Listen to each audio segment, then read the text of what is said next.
میں آپ کو جو خفیہ کلمات ہیں نا، آج میں وہ کچھ بیان کر دوں. کچھ خفیہ کلمات ایسے ہوتے ہیں جو قرآن میں موجود ہیں، ہمیں ان کا پتہ نہیں ہوتا. لیکن پہلے یہ وعدہ کریں، اس دعا کو میں بھی سیکھوں گا، آپ بھی سیکھیں گے.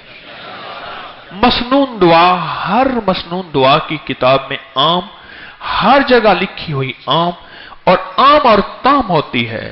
عام اور تام ہوتی ہے، بالکل آسان، بالکل آسان.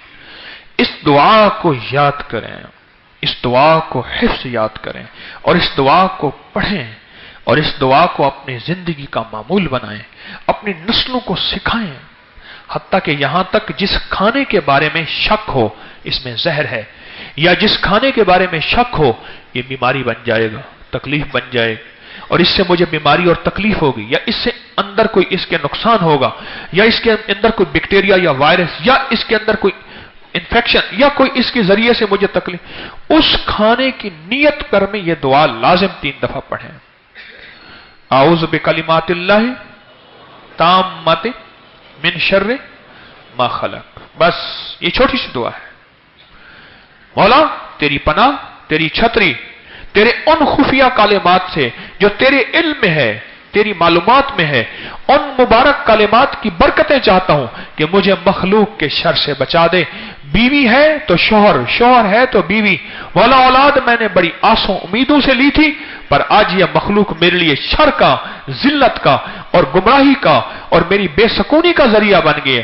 مولا مجھے اس کے شر سے بچا دے، اس کی خیروں کو میرے لیے مقدر فرما، مجھے اس کے شر سے بچا، شر سے بچا.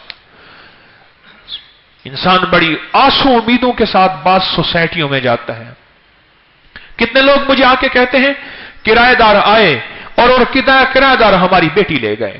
کتنے لوگ کہتے ہیں کرایہ دار آئے اور ہمارے بیٹے کو نشہ لگا دیا. کتنے لوگ کہتے ہیں کرایہ دار آئے اور گھر پہ قبضہ کر لیا. کتنے لوگ کہتے ہیں کہ کرایہ دار آئے اور مالکوں کا نقصان ہوا یا کرائے کا نقصان ہوا.